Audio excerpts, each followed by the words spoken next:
What up, YouTube Live? Let me get a drink here. I'm pretty parched.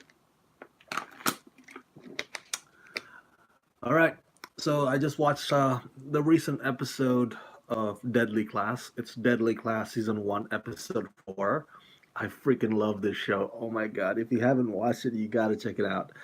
Um, just like with all my episode recaps and TV reviews, this also contains spoilers. So heads up. Spoiler alert. This review is mainly for those of you, my fellow Deadly Class fans, who also have been following this season one. All right, so this latest episode, Mirror People, it's basically, and I'm looking at my notes and the names here because I keep forgetting their characters' names. I'm still learning as I go because I haven't read the comic books. I haven't read the comic books that this series is based on. By the way, why is it on Syfy? I thought Syfy only does science fiction stuff. But then again, I remember that Chris Melanie has that Happy show. It's a pretty fucked up character in that one. And Patton Oswalt plays the imaginary donkey. That has nothing to do with sci-fi, science fiction. But that goes to show why they changed it from SCI to SY. But I'm going on tangent here.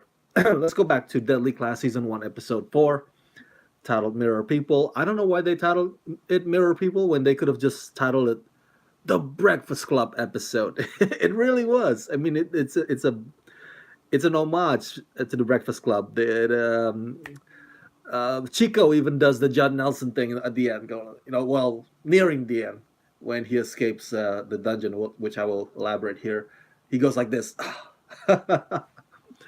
So yeah, this episode pays tribute to one of the greatest high school teen dramedies ever made.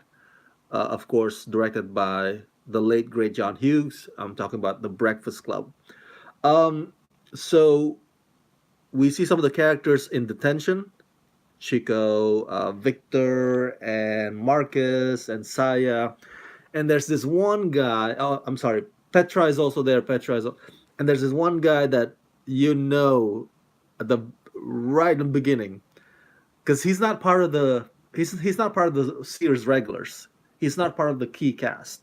So once he is on the screen, you just know in your guts like, this guy's not gonna last the episode. He's gonna go kaput, and that's exactly what happens. So in this detention, they get bored, so they hack into this place that apparently holds all the items that have been confiscated during detention or from the people in detention.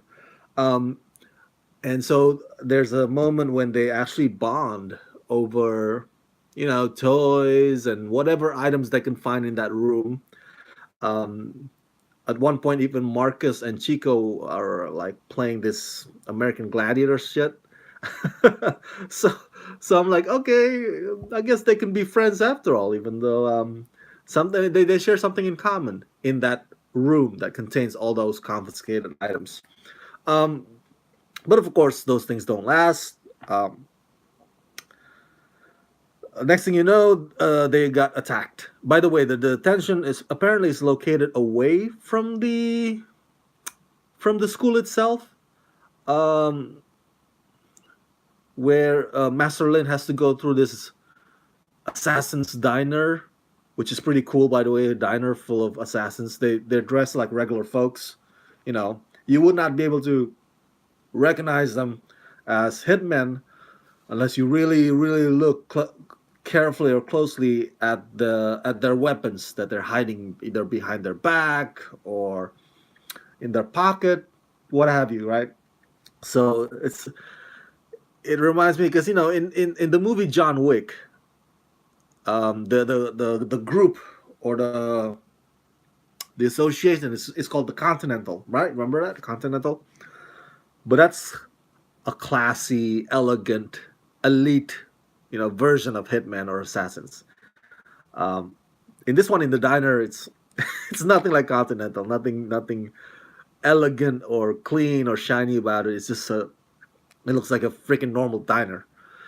Um, so you go through that to get to the detention place. And by the way, before I move forward, I just want to say that I remember when I was in detentions in high school, I was actually a nerd. I was a good kid. I always got good grades. I always paid attention, but it got to the point where I felt, to be honest with you, I kid you not, I purposely did some shit just to get myself in detention.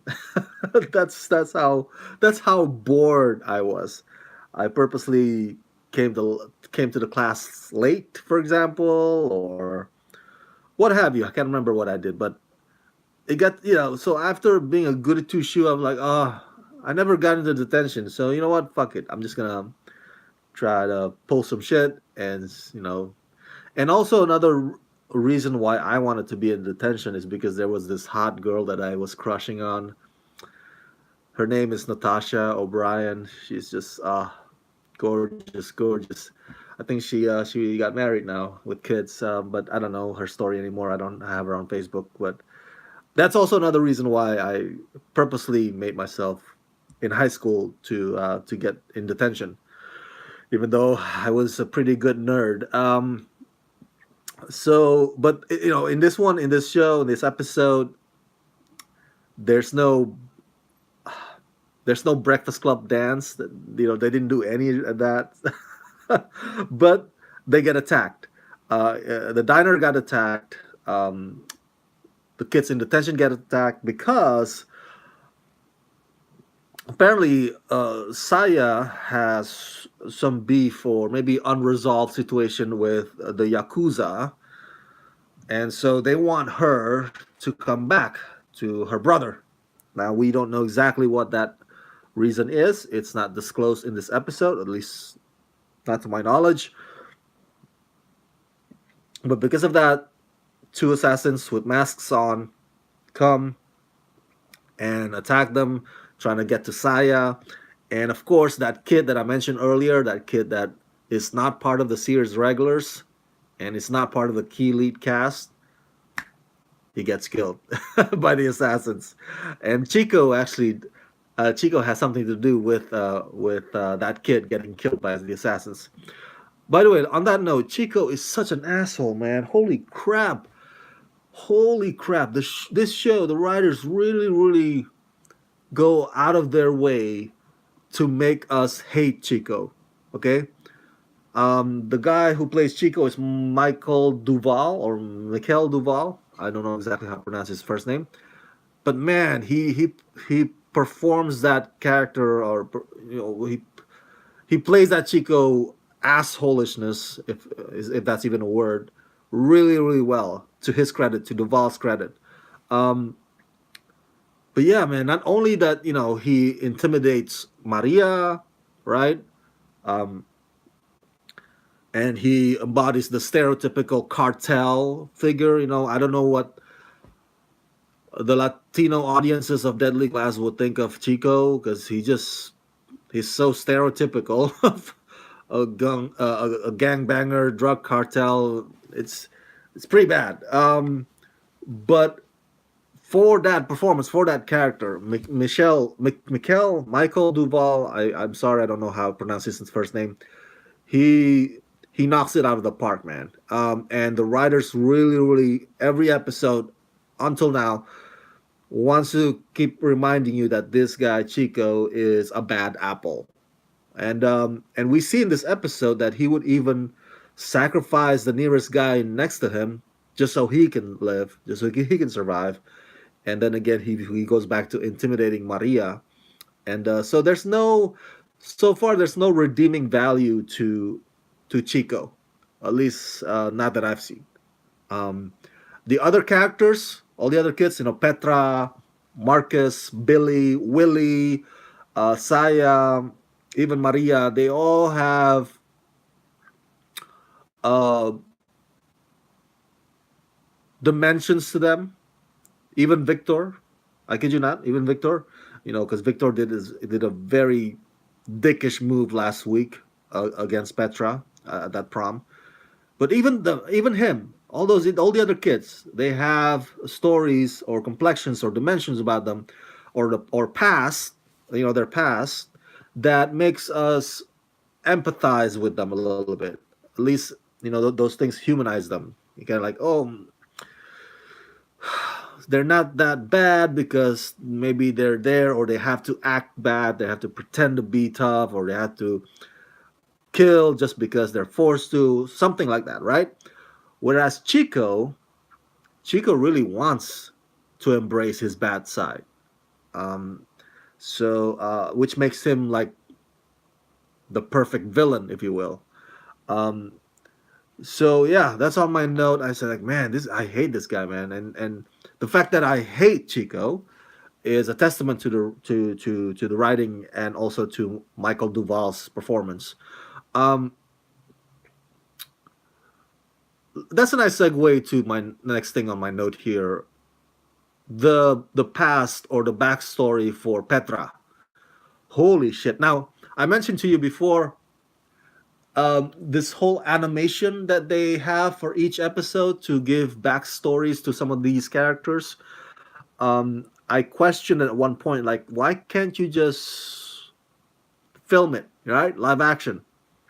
I get it. It's based on a comic book. Maybe they want to have some kind of a tribute to, by way of animation, to pay tribute or to pay honor to the illustrations or the drawings on the comic book pages. Maybe I don't know.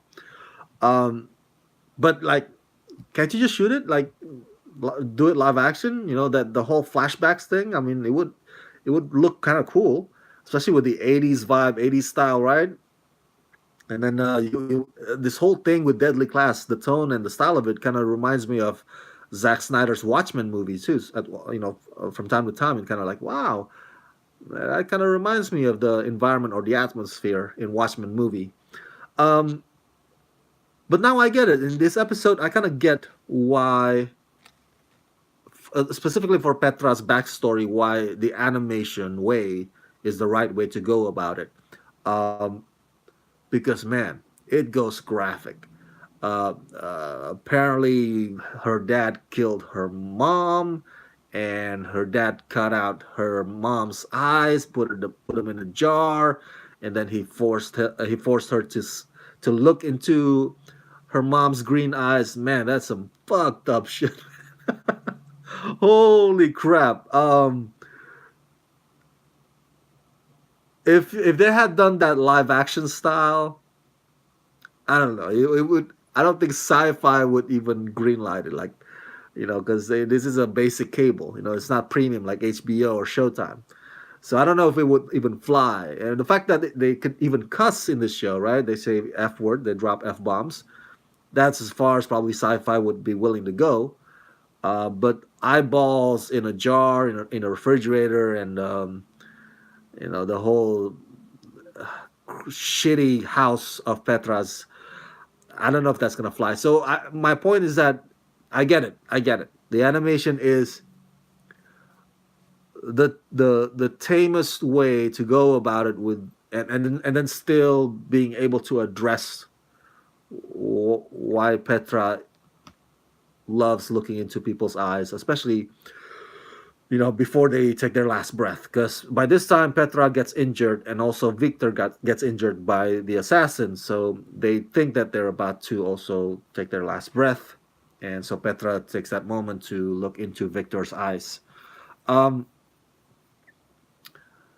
with regards to Saya and Marcus, by the end of this episode, it's suggested that they may. Because we know that Marcus has a crush on Saya, but Saya is like, hey, you're a job. I'm supposed to kind of look out for you, um, as evident in the first episode when apparently Master Lin has a few selected students that are in his circles, kind of like his X-Men, and Saya is one of them, and in the first episode we get to see Master Lin and these students kind of interrogate Marcus, because they hear that Marcus is a killer too, and that, well, maybe Marcus has a potential to join us.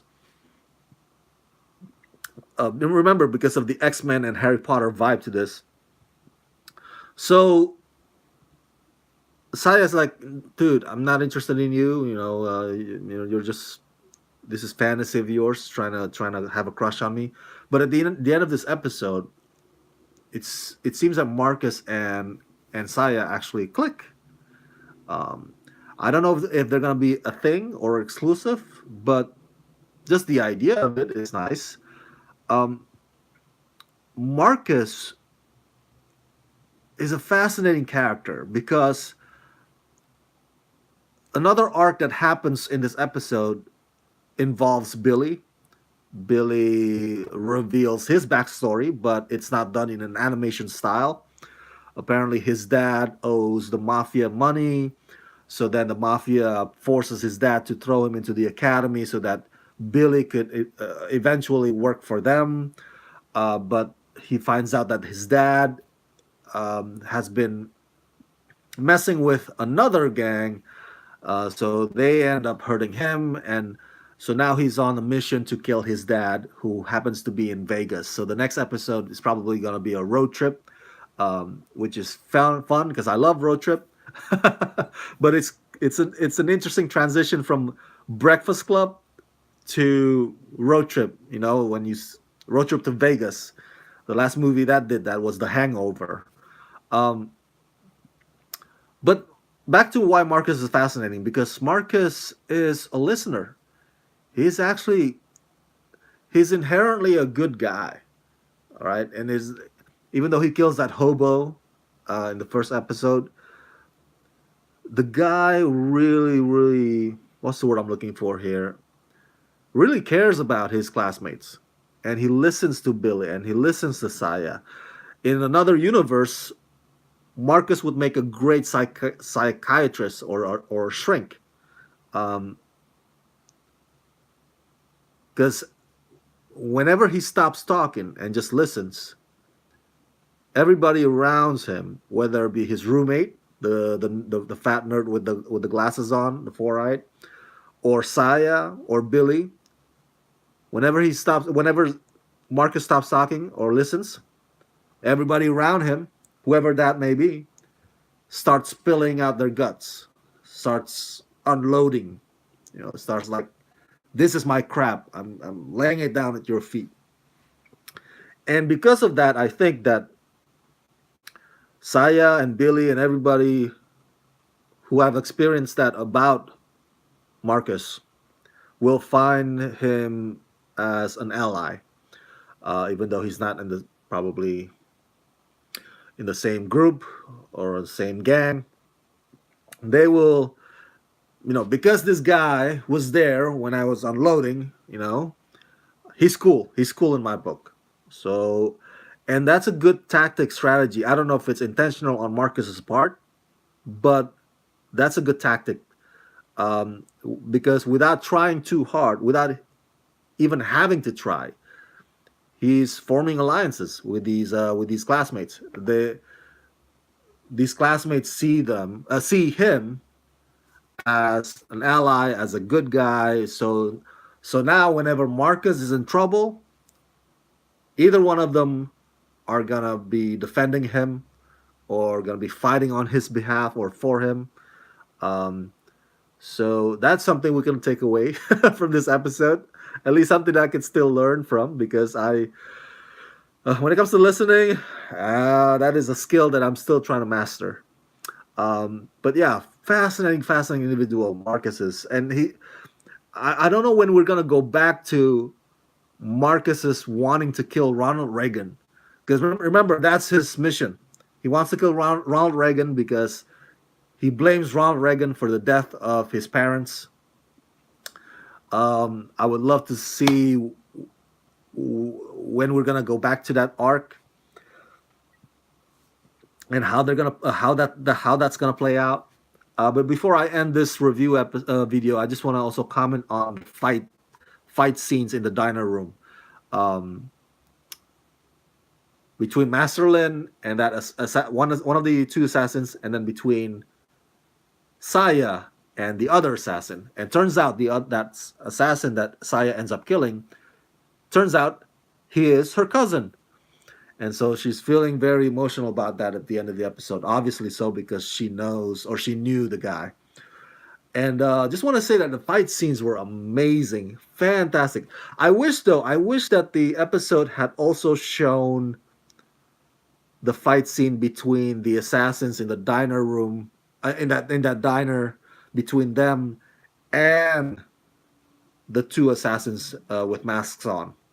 But we never got to see that in the episode. Just it just cut to them lying dead, in their own pool of blood. But then I was like, oh man, I wanted to see that. That would have been so cool, right? Um, but the episode did not give us that pleasure. But it did give us the pleasure of watching Master Lin and Saya kick some ass. And I really like some of the choreographies and the way they shot the sequences could be a little bit better. I like the way they did it with Alita Battle Angel, that movie that's coming up. I saw that movie, Alita Battle Angel. It's a new movie that's coming up next week. You got to check it out. It's fantastic, but it's all within the frame, right? So it's not like the camera's moving all over the place. It's not like they're stitching up, cuts from one to the next, trying to create a sequence of kick or punch. No, nothing like that. Nothing like the movie Taken or the movie Casino Royale.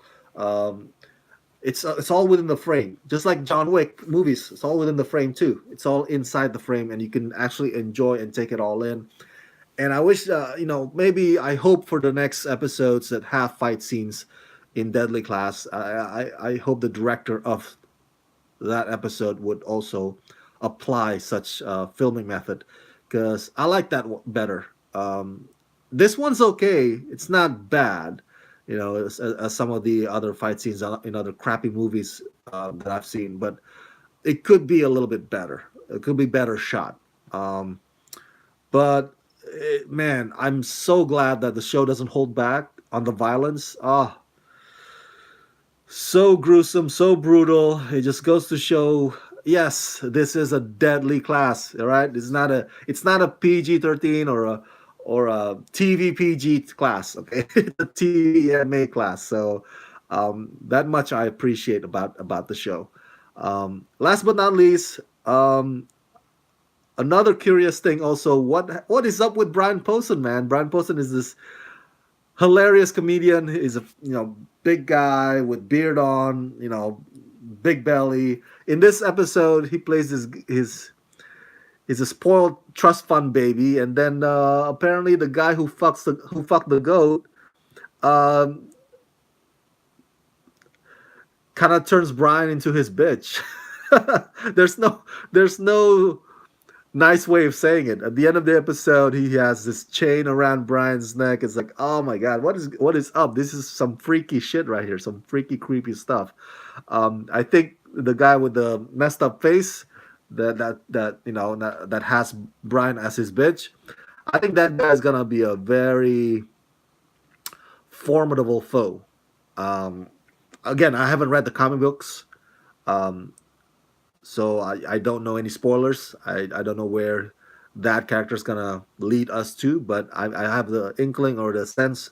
I get a sense that he is gonna be a pretty big bad villain, in addition to Chico. Um, uh, but this guy who fucked the goat, he's gonna give Master Lin and the guys and the kids some pretty big trouble. I can sense it. All right, that's my long rant. My review of Deadly Class, season one, episode four, titled. I keep forgetting the title. It's not The Breakfast Club. Mirror People, but it does have homage to Breakfast Club. So please, guys, check out Deadly Class every Wednesday night on Syfy channel. Please go give it a chance. All right, because I want this show to be renewed for second season. But if the ratings are low, then it might not get renewed. It's such a fantastic. If you like Harry Potter, X-Men stuff, you're gonna enjoy Deadly Class. It's not your typical teen rom-com that you see on the CW. This is not Riverdale. This is not Roswell. Again, it's much hardcore, much more hardcore than that. So give it a shot, give it a chance on Sci-Fi Deadly Class series. All right, thank you so much for tuning in on this quick live stream review. As always, subscribe to my channel and press that like button and ring that bell so you can get notified whenever I post new videos. And also, if you can help support this channel, please do so at patreon.com/ramascreen. That's patreon.com